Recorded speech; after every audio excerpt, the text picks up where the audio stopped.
Can you hear that sound as you wake up? Might be wondering, what exactly is it? Well, Danielle Dagenet is here. I want to get this right. Regional Bat Coordinator for the Community Bat Programs of BC. That is the sound of a bat in your house, potentially, yes? Well, not quite. That's the sound of the bat flying at night searching for insects. Oh. And so they call at a very high frequency that we actually can't hear. And so I plug in this bat detector when I go out to find bats into an iPad, and then it just takes that high frequency sound and turns it into something that we can hear. You have your own bat detector. I do, yes. This is amazing. Like, this is our chance to learn about the Got Bats program, because the question is, especially this time of year, what do you do if you find a bat in your house, and after you finish, what I would do, freaking out and calling for help, how do you handle that situation? What do you say to people when you get the call? So this time of year is when we get the most calls about bats in their house, and that's because the young bats have just been born and they have learned to fly. And so they're going out searching for food and learning how to use echolocation and orient themselves. And if you have a roost in your house, they may accidentally go through a window or a door trying to find their way back to the attic space. And so if they're flying around, just leave the doors or window open to the outside, close off any doors to the inside, and they will fly out on their own. If they're hanging on a wall and went to sleep, you just do like you do with a spider. Wear a glove, take a cup over it, put a paper and kind of take it out. Oh, sure, no problem, yeah.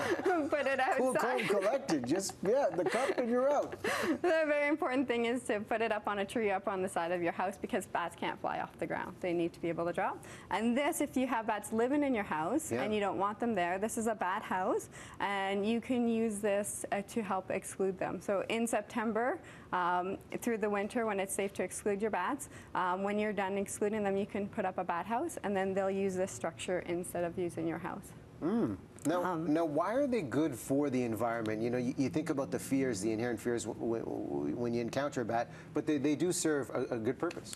Bats are our #1 insect eater of nighttime pests. These insect pests often will attack our gardens, our crops, our forests.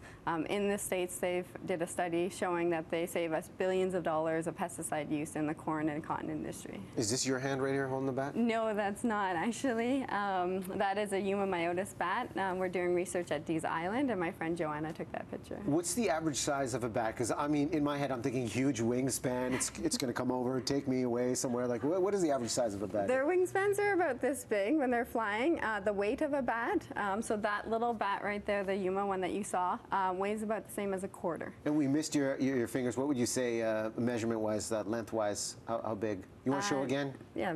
Just, that's the average size? Yes. Right there. And the biggest bat we have in Canada weighs as much as your dinner fork. Wow.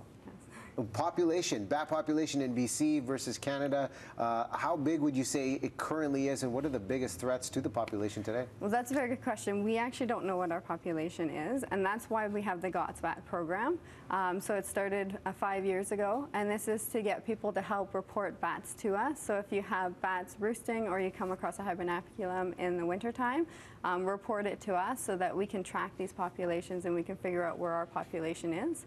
We know that we have the greatest number of species in the Okanagan Valley, and we have, there's 20 in Canada, we have 16 in the Okanagan, 14, sorry, in the Okanagan, 16 in BC, 11 in Vancouver. And white nose syndrome, that's a big factor? White nose syndrome is a big factor.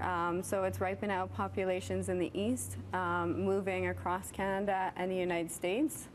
We've lost 7 million bats since 2005, 2006 when it was first detected. And it's just currently found in 2016 just south of the border by Seattle. And so it's only in a matter of time when the white nose syndrome is going to move into BC. And so having this GOTS Bats program, having people report bats, in April, May, we can test roosts for white nose syndrome presence to detect it. And then from November 1st to May 31st, if you find any dead bats, please call us. We will pick them up and we will test them for white nose syndrome, because we need to know if it's in our province and we need to act as soon as it hits our province. An important service right there. bcbats.ca is the website. Does it say Bat Coordinator on your business card? Actually, I don't have a business card. Oh, we need to get one, because that is such an amazing title you have. Danielle, thanks so much for coming by. Thank you so much for having us. Really fascinating stuff.